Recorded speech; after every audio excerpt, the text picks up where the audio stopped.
Selamat sore, ini Matthew ya? Ya, Matthew. Oke, haleluya. Banyak orang bilang ini kan tahun modern. Nah, apakah masih relevan sih dunia roh, setan-setanan itu apakah masih relevan dengan Justru tambah tahun, tambah maju teknologi, kerja setan itu luar biasa. Nah, zaman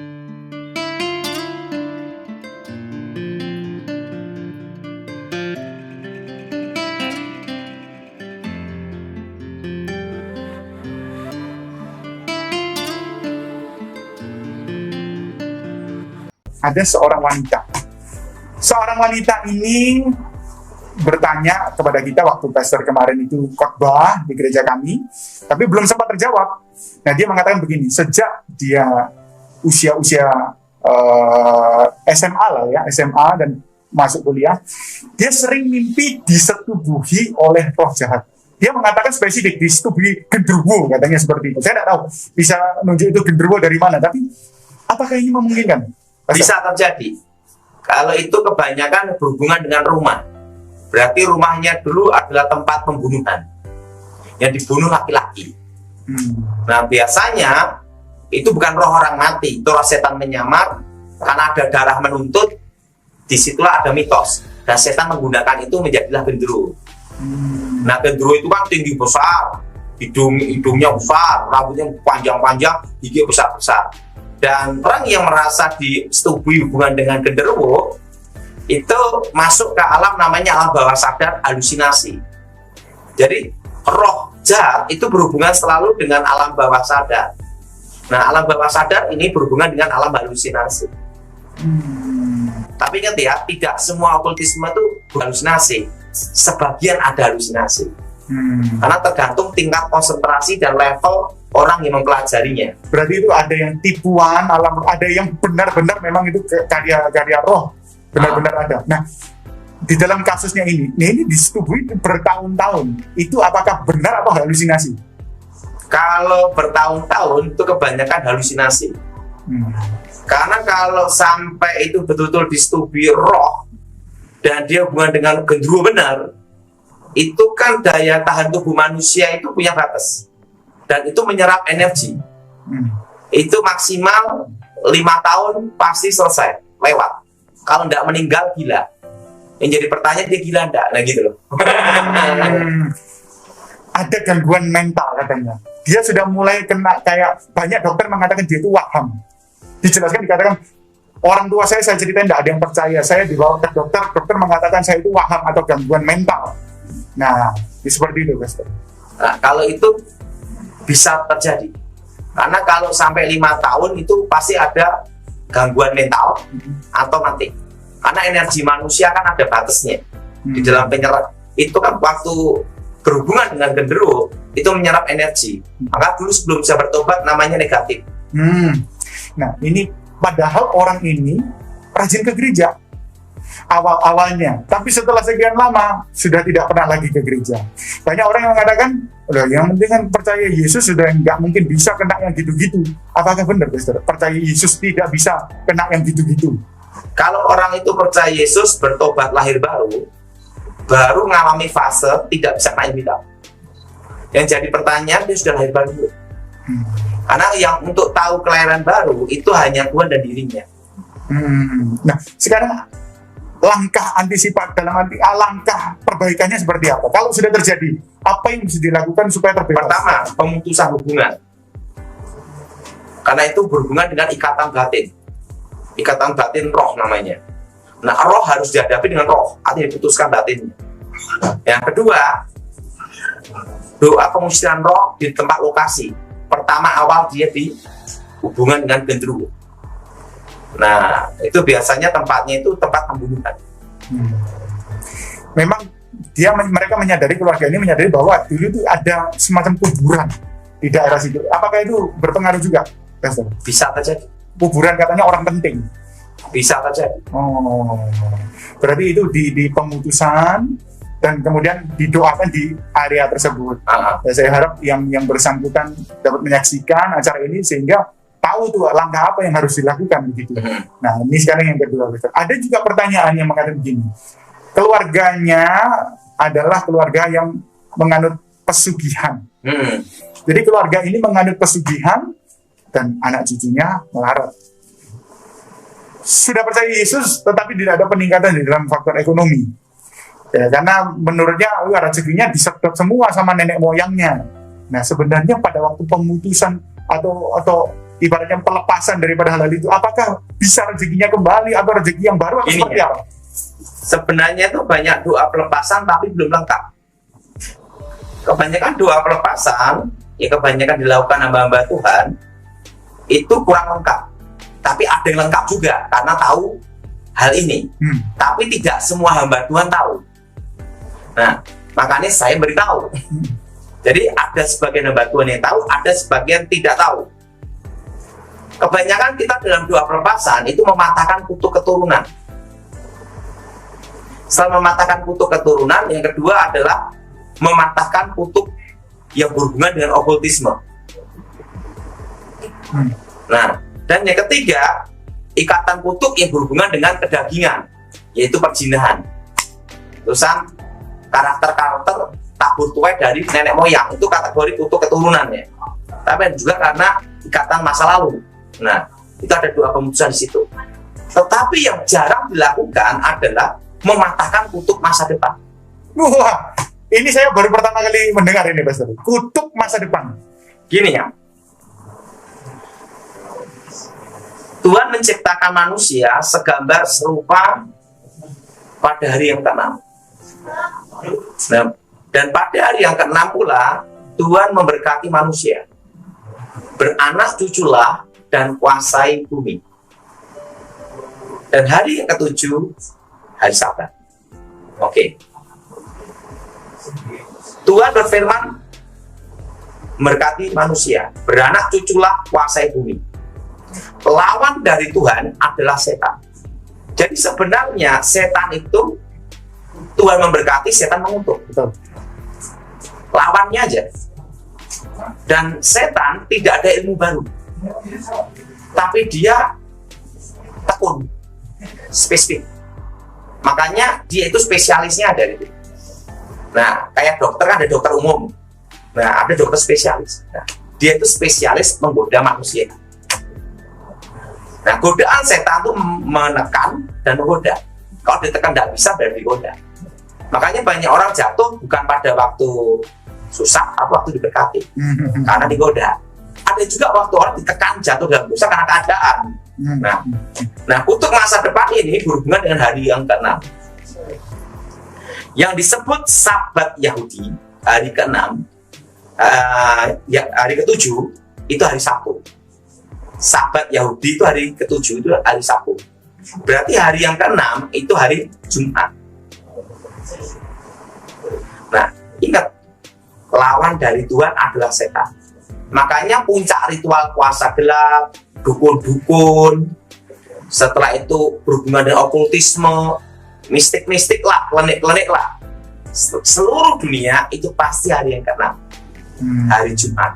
Kalau Tuhan memberkati hari yang ke-6, demikian setan mengutuk manusia dengan hari yang ke-6 juga. Artinya mengikat kutuk masa depan. Nah, kutuk masa depan itu gimana? Nah, ingat, waktu doa pemutusan, orang itu bertobat percaya Tuhan Yesus, diputuskan kutuk keturunan dan dosa keturunan. Karena ada itu diputuskan. Setelah itu pemutusan hubungan dengan okultisme. Nah, tapi tidak pernah berpikir untuk memutuskan perjanjian hari yang ke-6. Padahal itu yang penting sekali. Sehingga pada waktu dia bertobat, setan nyerang dia tidak bisa. Tapi dia punya hak atas masa depan.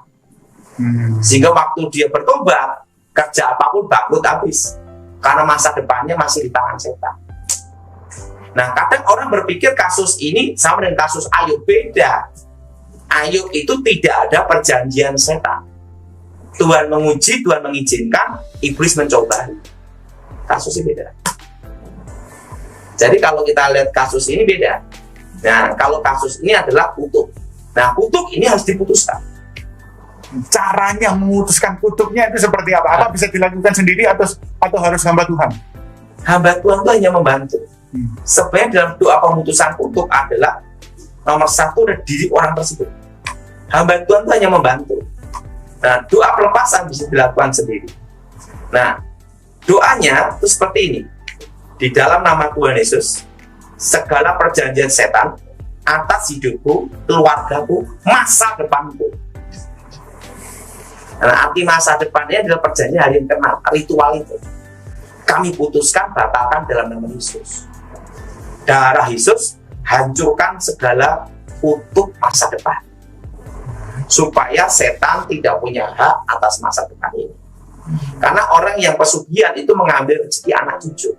Nah, rezeki itu bicara tentang apa? Masa depan. Orang rajin sama orang pandai kalahnya lawan hoki.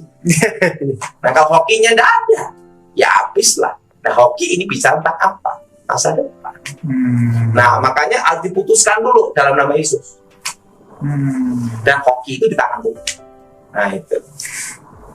Waduh, berarti tidak sedikit orang Kristen yang tidak mengerti hal ini. Maksudnya intinya banyak orang Kristen yang nggak mengerti hal ini, sehingga orang itu dengan perjalanannya ikut Tuhan itu kecewa loh, Mas. Karena gini ya, yang tahu rahasia ini adalah bekas setannya. Karena yang tahu tentang setan adalah yang pernah ke dunia setan. Nah, kebetulan sebelum saya bertobat, saya tuh umur 9 tahun sudah di dunia setan dan hampir jadi setan. Jadi saya tahu dunia saya. Nah, jadi untuk memutuskan ini harus ada memutuskan perjanjiannya dulu. Karena banyak kejadian. Suatu kali saya pernah diminta tolong. Nah, ada orang mau bertobat. Dia takut gimana nanti bisnisnya semua. Karena dulu sebelumnya dia minta pemarisan. Nah, kalau saya bertobat ini pasti habis. Ingat, dia tidak tahu bahwa berkat itu bukan dari setan. Setan itu tidak bisa mencetak. Apa yang membedakan setan dengan Tuhan? Itu ada. Tuhan itu menciptakan yang tidak ada menjadi ada. Kalau setan tidak bisa menciptakan yang tidak ada menjadi ada. Itu beda. Nah, yang kedua, setan itu hanya bisa mengolah saja. Ini diolah jadi apa? Ini diolahkan sini, ini diolahkan ini. Tetapi untuk mencipta itu tidak bisa. Makanya kalau ada orang berkata orang bisa kaya sama setan, nah itu enggak. Itu diambil rezeki anak cucunya dipindah orang tuanya. Maka Alkitab berkata setan itu pencuri. Makanya dukun itu tidak mau minta kaya sendiri.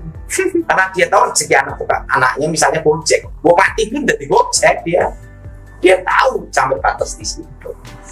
Makanya dukun itu tidak akan meminta untuk dirinya sendiri. Nah, kembali, kalau yang sudah minta pesugihan kemudian bertobat, langkah apa yang harus dilakukan supaya selamat, ya termasuk harta yang sudah dimiliki? Ada dua pemutusan perjanjian. Nah, dua pemutusan perjanjian itu seperti ini. Di dalam nama Tuhan Yesus, segala perjanjian setan atas hidupku, keluargaku, masa depanku, kami batalkan, putuskan, hancurkan dalam nama Yesus. Darah Yesus bebaskan. Dan itu otomatis selamat atau harus dilakukan langkah-langkah tertentu untuk dalam arti gini? Harus ada pertobatan. Ya, kunci utama dalam suatu pelepasan adalah pertobatan. Nah, pertobatan itu adalah dia mengaku Yesus sebagai Tuhan dan Juru Selamat dan tidak hidup lama lagi terlibat okultisme. Nah, setelah itu doa untuk membuka masa depan. Nah, doa membuka masa depan itu ada. Nah, jadi bukan hanya doa membuka langit. Doa membuka masa depan. Kan ada doa mengetuk pintu surga. Ya. Tapi ada juga doa membuka masa depan. Nah, ini maksudnya gimana, Pak? Doa membuka masa depan. Pada waktu orang terikat kuasa gelap, ini pengalaman bukan doktrin. Jadi kalau saya didebatkan saya tidak bisa. Karena ini pengalaman hidup saya. Percaya atau tidak orang alami. Kayak orang dibacain mantra, stres. Itu secara alam roh itu berkabut. Kalau dikasih mantra jenis itu, mau nikah pun batal terus. Percaya atau tidak itu terjadi. Oh, ini mungkin kayak salah satu pengerja di gereja kita, Pastor. Nah, mau nikah batal, sampai waktu jadi batal sampai putus asa, wajah itu putus asa. Gitu. Karena nggak sedikit yang bunuh diri yang kayak gitu-gitu. Karena apa? Ada satu kekuatan menutup. Nah, kekuatan menutup ini itu apa? Pertama dari sumpah serapah. Pertama dari untuk masa kedua dari untuk masa depan. Ketiga ditutup sama tubuh. Nah, kalau cara alam roh itu kabur. Nah, kayak orang dibikin bangkrut, itu dalam alam roh kabur. Nah, semua berkat, semua rezeki, semua keberuntungan itu pasti ada jalannya. Nggak usah banyak-banyak. Orang jadi pegawai negeri aja, jalannya harus apa? Lulus SMA minimal. Syarat. Betul? Orang buka toko pun harus pinggir jalan. Nggak mungkin di puncak gunung. Siapa yang beli? Orang bikin pabrik pun harus ada jalannya. Nggak bisa terbang lompat kan? Bahwa segala sesuatu ada jalannya. Demikian semua masa depan keberuntungan pasti ada jalannya. Nggak tiba-tiba uang dari langit turun ke bumi kan? Nah, jalan inilah yang ditutup kekuatan mistik, kekuatan gaib. Nah, inilah yang harus dibuka. Nah, cara doanya itu darah Yesus buka jalan berkah. Darah Yesus buka masa depan. Karena jalannya ditutup. Alkitab berkata, dia buka jalan saat tiada jalan. Arti memang jalan itu ada gitu loh. Ya. Memang banyak orang ini memperdapatkan hal yang seperti ini karena ini tidak diajarkan di sekolah teologi, sekolah Alkitab, hanya bisa berdasarkan pengalaman dan orang-orang yang pernah menekuni di bidang, malah di bidang sebaliknya, malah jadi dukunnya baru tahu. Kalau kebetulan kan saya sebelum bertobat usia 9 tahun saya diajar untuk bunuh orang. Jadi masa kecil saya ini ya setan semua. Nah, jadi sejak kecil itu nenek saya ngajarin bunuh, cara nyantet orang, cara ngerjain orang, cara bikin orang mati pelan-pelan. Nah, saya sejak kecil diajar untuk membunuh. Nah, kadang orang tuh bertanya sama saya, sebenarnya cita-citanya Pak Daud sebelum bertobat itu apa? Nah, kadang orang waktu anak-anak kecil punya cita-cita ingin jadi dokter, ingin ada yang jadi pendeta, ingin jadi pengusaha, ingin jadi polisi. Kan semua anak kecil rata-rata cita-cita seperti itu. Kalau tahu cita-cita saya, pasti kamu ketawa. Saya tidak ada cita-cita ke situ. Umur 9 tahun saya dilatih. Latihan fisik, bela diri, semua sehari semalam tuh saya dilatih. Setiap hari 6 jam.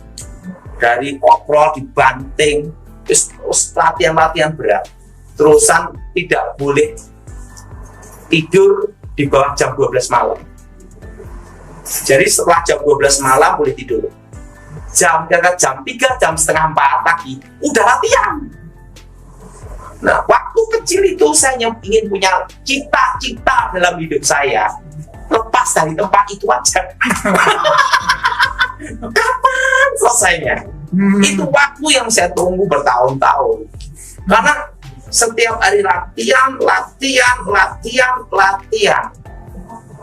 Sekolah aja saya, kalau banyak orang liburan sekolah nanti ya, saya malah berharap tetap sekolah. Karena apa? Kalau saya libur, latihan tambah berat. Minimal kalau sekolah tuh ada waktu libur gitu loh.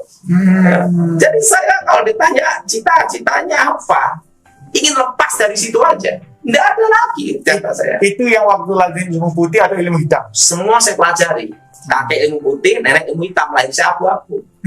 Bayangin, saya pagi dilatih sama kakek.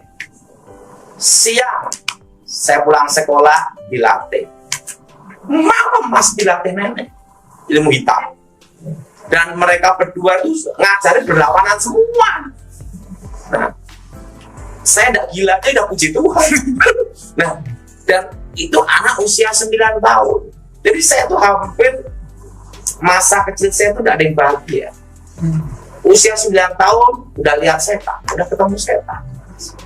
Nah, jadi kalau ditanya cita-citanya apa? Cita-cita sekarang ini saya udah terkabul jadi orang bebas. Saya bisa pelayanan, bisa keliling. Saya tidak ingin punya ambisi, kita mau jadi pendeta terkenal, mau jadi dokter, dari kecil tidak ada. Karena saya sudah merasakan bagaimana hidup di situ gitu loh. Nah, ada satu kata-kata dari guru saya sebelum bertobat ya, guru saya ngomong gini, kamu di sini jangan berpikir enak tidur nyenyak.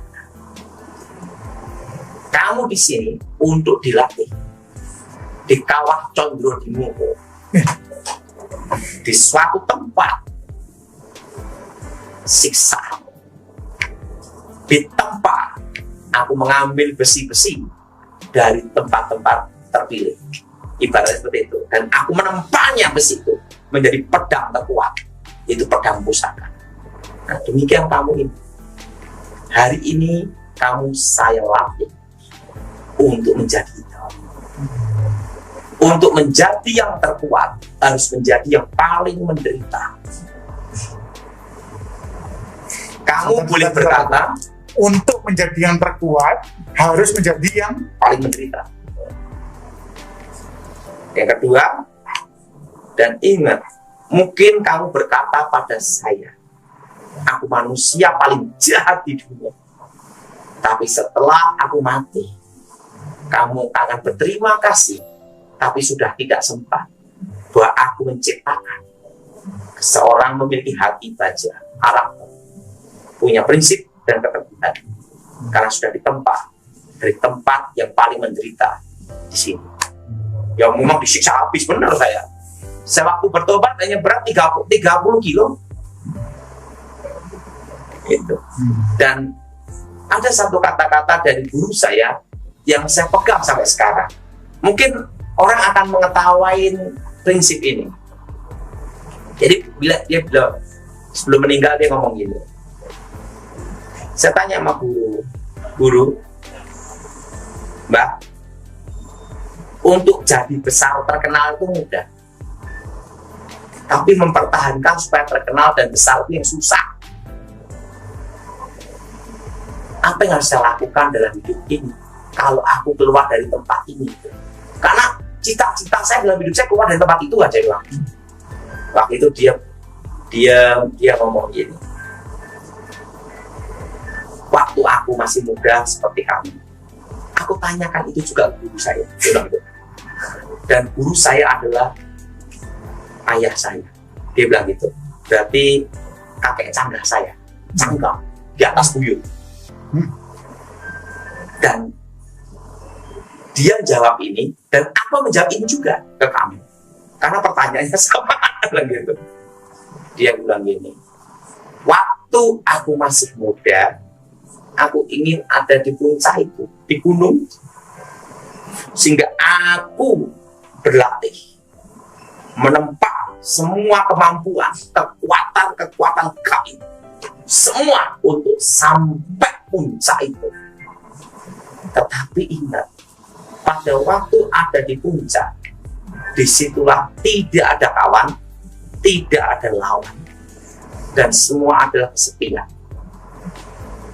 Semakin terkenal, semakin hidupmu tidak bebas.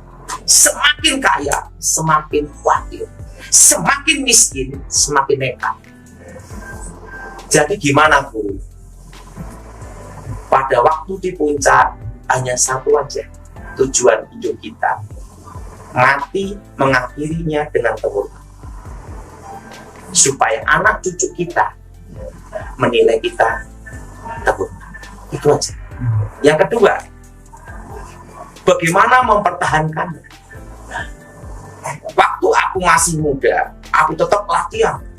Semangatku, prinsip hidupku, keteguhanku. Aku berjalan terus tanpa menyerah sampai puncak.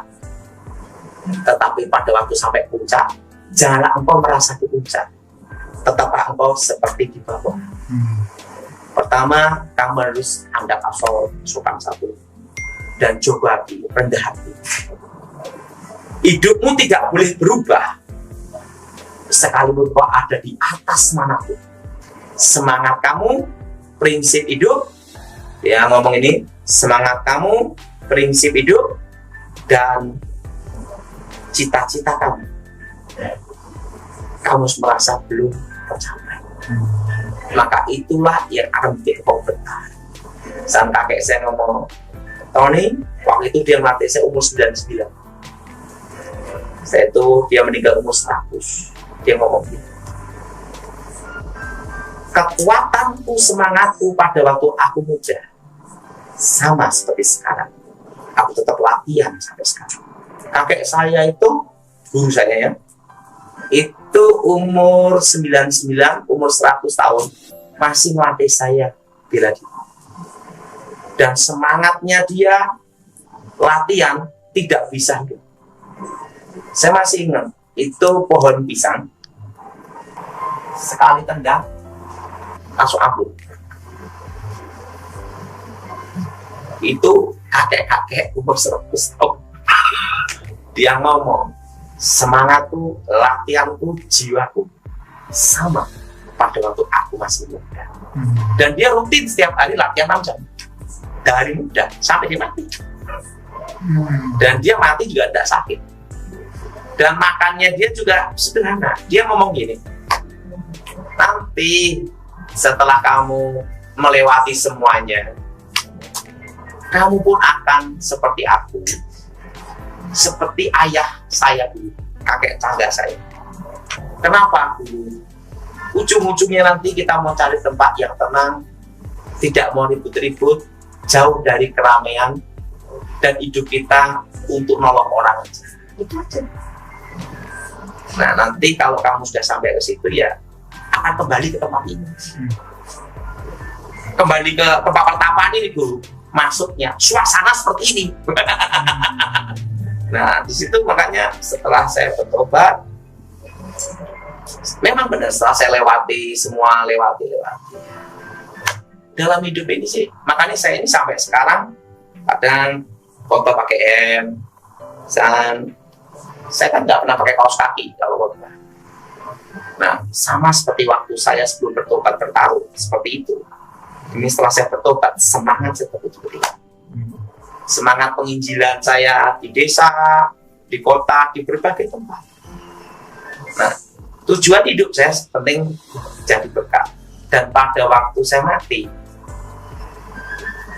saya itu, anak cucu saya masih memandang saya setelah tahun bahwa tidak bikin malu. Kalau saya dengar dari ceritanya pastor ini, orang yang belajar ilmu hitam itu latihannya luar biasa, tapi orang yang ikut Tuhan menderita sedikit, latihan sedikit, bangun pagi aja tidak mau. Makanya tidak kaget kalau yang waduh, pokoknya ikut Yesus enak, ternyata wah kena santet, kena pelet. Nah, latihannya tidak pas. Kalau sampai sekarang saya doa Papa masuk semua, dan semangat saya penginjilan dimanapun saya layani. Oke. Ini yang terakhir, Pastor. Di rumah saya ini, kalau Pastor lihat penerawang Pastor, ada setannya atau enggak? Ada. Bukan yang di depan ini, bukan? Bagian belakang. Oh. Mengantisipasinya seperti apa itu? Diusir lah, udah ditemani. Makanya dikasih usir sendiri, itu tugas kalian. Oh iya. Oke. Ini pengalaman saya ya.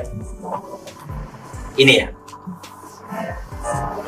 Saya sejak kecil, saya dilatih itu, dia ngomong sama saya, yang tidak boleh kamu pikirkan dalam hidup ini adalah satu. Apa kakek? Ingin mencoba jadi orang terkenal. Kenapa kakek? Nanti kamu nyesel. Ya saya mikir apa? Lah dia tanya sama saya, lah kamu kan mikir apa? Kapan ini berakhir? Latihan ini selesai kapan? Nah, jadi cita-cita saya hanya ingin berakhir, selesai saja. Dan sekarang saya sudah bebas dan saya menikmati hidup ini dan melayani itu. Memang firman Tuhan ya dan amin. Bila anak memerdekakan, kita benar-benar merdeka. Oke, ya kita doa ya. Ya, terima kasih banyak, Pastor. Aku mohon kuasa Roh Kudus bekerja tempat ini, nama Yesus dimuliakan. Kerajaan Tuhan datang hendak menjadi. Bebaskan dari jahat, bebas dari kutuk. Darah Yesus sucikan. Segala kuasa setan, segala kegelapan, segala roh jahat, keluar dari tempat ini, keluar dari hidup kami. Demi nama Yesus, darah Yesus sucikan, bentengi roh setan, roh jahat, mantra-mantra dukun-dukun roh gelap, keluar dalam nama Yesus. Darah Yesus sucikan roh setan, roh jahat, roh gelap, keluar demi nama Yesus. Dari Yesus sucikan. Yang dalam program ini Tuhan, yang sakit kau sembuhkan, yang terikat bebaskan demi Yesus, dan nama Yesus dimuliakan.